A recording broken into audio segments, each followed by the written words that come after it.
She walked off that ranch with nothing but a canvas bag and the sound of men laughing behind her back. And then she heard it, a crash from the old holding barn that stopped her cold.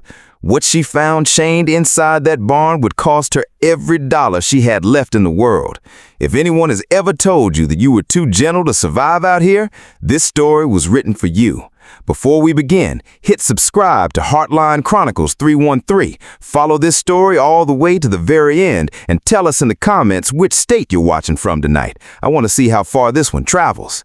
The morning Walter Kessler let Josie Callahan go, the Montana sky was already a flat, merciless blue by 7, the kind of sky that promised no clouds and no mercy for the rest of the day. She had been up since 4:30, same as every morning for the last 4 years. She had grained the horses, broken the ice skin off the trough even though it was barely October, and reset a hinge on the loafing shed gate that had been sagging for a week because nobody else had bothered to fix it. She did these things without being asked and without expecting thanks, because that was simply who Josie Callahan was, the kind of woman who saw what needed doing and did it before the sun was fully up.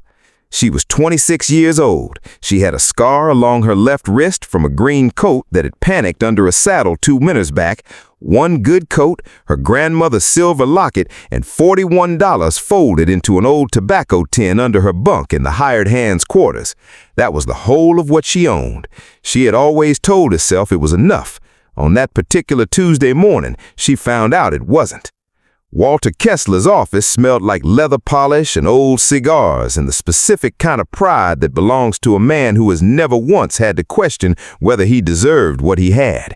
He didn't look up from his papers right away when Josie was called in. He let her stand there a full minute before he finally spoke, because making people wait was one of the small ways Walter Kessler reminded them of their place. "Callahan," he said, still writing, "you know why you're standing there." "No, sir. I don't." He set his pen down and leaned back and looked at her the way a man looks at a fence post he's deciding whether to pull. "You're too soft," he said, "always have been.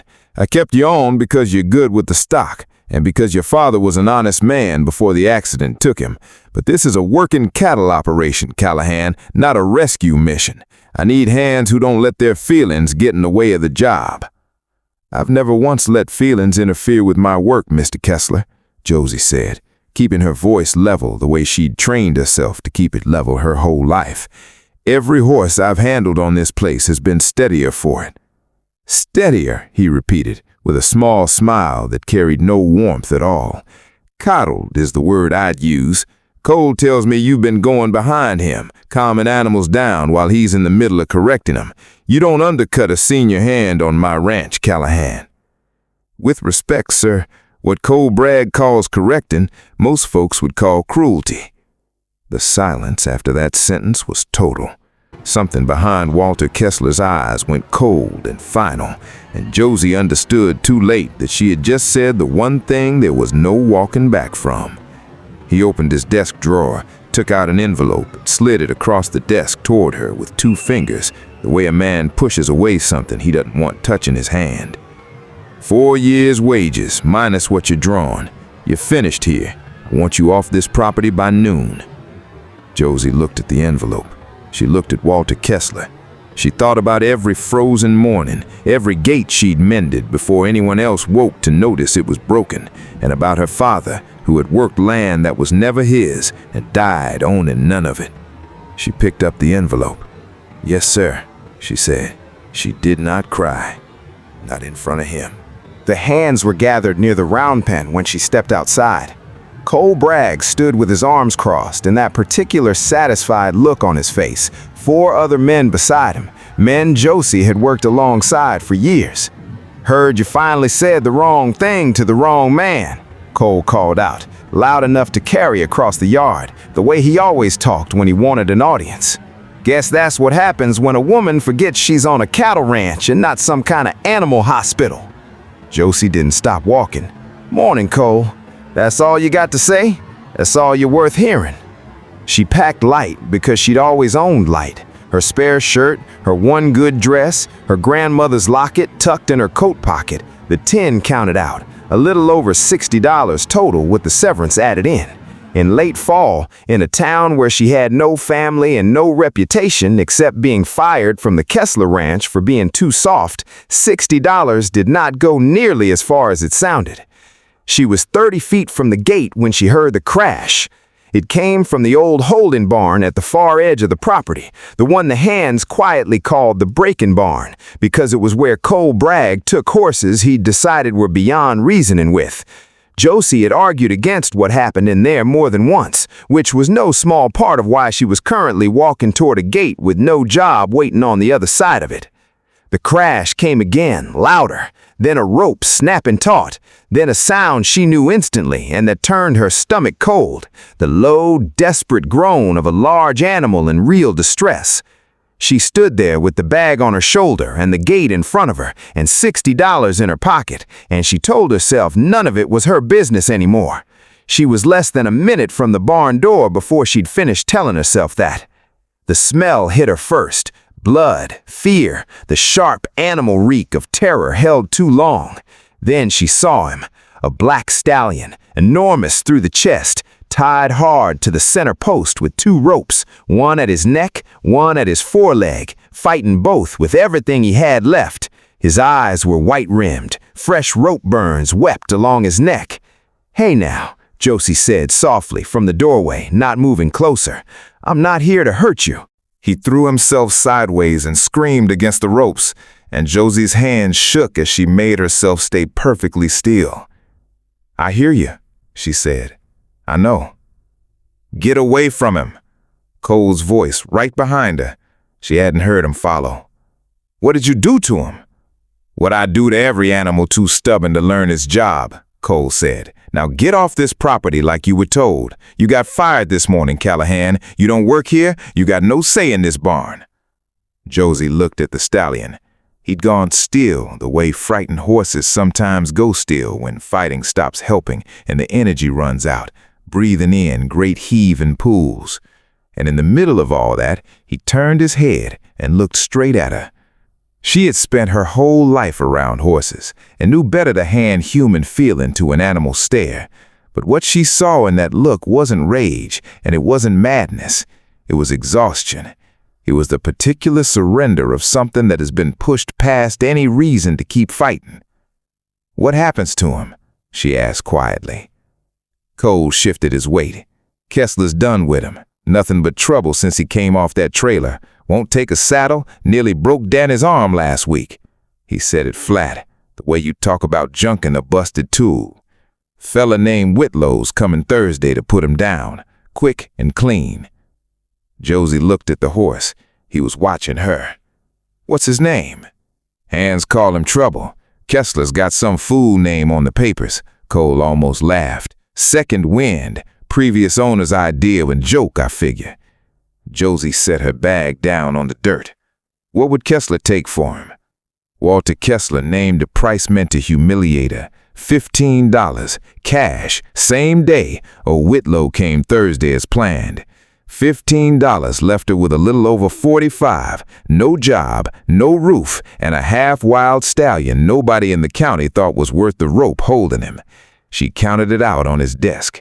He wrote the bill of sale in a careful hand and slid it across without a word of anything close to respect. Getting Second Wind out of that barn took the better part of an hour and every last ounce of patience Josie owned. She talked to him the whole time, not demands, just her voice, low and steady, telling him about the farmhouse 50 miles east where she'd grown up, about her father whistling the same 4 bars of a song he never remembered the rest of, about how the most important thing he'd ever taught her was that horses always know the difference between someone who's afraid and someone who's honest. She was afraid. She told him that too. When the ropes finally came loose in the right order, he didn't bolt. He trembled so hard she could see it across the barn, and she gave him the whole length of the lead and waited. 12 minutes passed before he took one step toward her. She let him smell her hand a long time before she felt the softest possible pressure of his nose against her palm. "There you are," she whispered. She walked him out through the yard in front of every hand who'd gathered to watch, some hoping he'd throw her, and led him 3 miles down the county road toward Larkspur, with the whole town's opinion trailing behind her before noon had even gone. Walt Higgins, who ran the feed store and had known Josie's father back when he still had land to work, put her on credit without being asked twice and told her about the old Pruitt homestead out past Miller Creek, abandoned 2 winters, roof half gone on the barn, fence broken in more places than anyone had bothered counting, but nobody would run her off it. Dot Reyes, who ran the diner on Main Street and had the patience of a woman who'd seen everything twice, gave her a dishwashing job 6 nights a week for wages that weren't enough and a meal that mattered more than the wages did. For 5 weeks, Josie lived that rhythm, up before dawn, 2.5 miles to the Pruitt place, mornings with second wind and the fence line, afternoons scraping together whatever work the town would give a woman everyone privately thought had lost her mind, nights at the diner's sink until her hands went raw, then the walk home in the dark. The town watched her the way small towns watch anyone doing something they disapprove of but can't quite stop. She heard the whispers and let them pass through her like something she didn't have fuel to burn on. It was Sam Whitlock who found her on the 4th day, riding out from his own small horse operation up the North Road, having heard the story the way everyone in Larkspur eventually heard everything. He didn't offer sympathy, he offered lumber, 2 afternoons of fence work, and a fact laid on the table without pressure, a $100 purse at the county fair open class 6 weeks out. He didn't push, he just set it and let her carry it. The day Josie found the bit buried in the dirt floor of the barn, corroded, bent, dark with old blood dried into its joints, she understood everything at once. Every man who'd called Second Wind vicious had made him that way and then blamed him for the wound. She buried the thing away from the horses and stood with her forehead against his neck a long while. "Nobody puts that on you again," she told him. "I promise you that." 6 weeks of patient, unglamorous work followed, a saddle pad he shied from for 4 straight days before standing still for it on the 5th. Her own weight on his back for the first time, bareback, nothing restraining him, and him choosing entirely on his own to stand still under it. A prairie storm that tore half the fence line loose and tested every ounce of trust they'd built and did not break it. 3 days before the fair, Cole Bragg rode out with 2 of Kessler's hands and told her plainly that a half-broke horse in a crowded ring was gonna hurt somebody, and when it did, the fault would sit on her and her foolishness for the rest of her life in this county. Josie held his eyes and told him she'd take that risk as her own, same as everything else, and told him to get off her fence. The morning of the fair, word reached her through Danny, the same young hand Second Wind had once nearly injured, now walking 4 miles on his own time to warn her, that Cole had gone to the fair organizer, Mr. Hargrove, claiming the original sale on Second Wind had never been properly filed with the county, meaning her bill of sale might not hold up at all. Josie walked straight into Hargrove's office and, drawing on nothing but a memory of an old land dispute Walt Higgins had once settled the same way, argued the territorial precedent that made her ownership sound. Hargrove checked it, found her right, and let the entry stand. Cole's face when he heard it was not something Josie would forget. At 2 o'clock, she rode Second Wind into that ring bareback, with nothing but a soft rope hackamore and 5 weeks of patient mornings between them.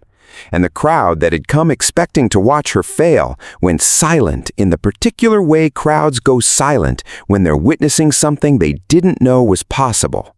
He turned on a thought. He stopped on a breath. He moved through that ring like an animal, remembering, finally, what he had always been built for. They took first place. Josie sat on his back in the middle of that roaring crowd, put both hands flat against his neck, and let him feel that she was still there, the same as she'd been every quiet morning at the Pruitt place. He didn't spook.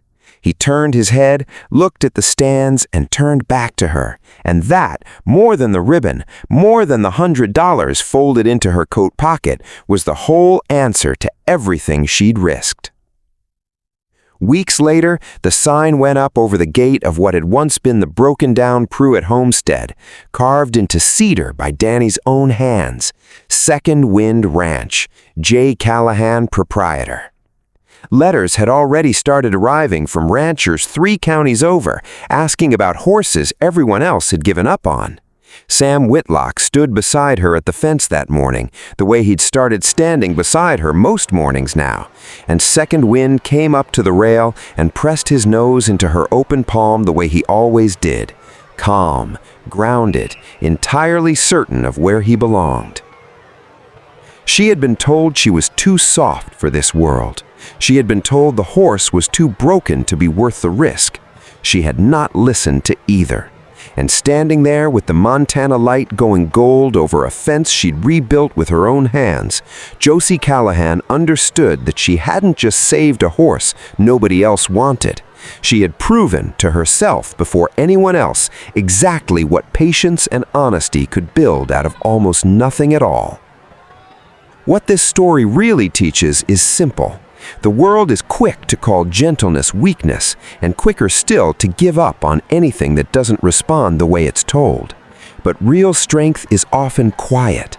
It looks like staying when it would be easier to walk away, and choosing patience over force, even when nobody's watching or grateful for it. If this story moved you, subscribe to Heartline Chronicles 313 and tell us in the comments where you're watching from tonight.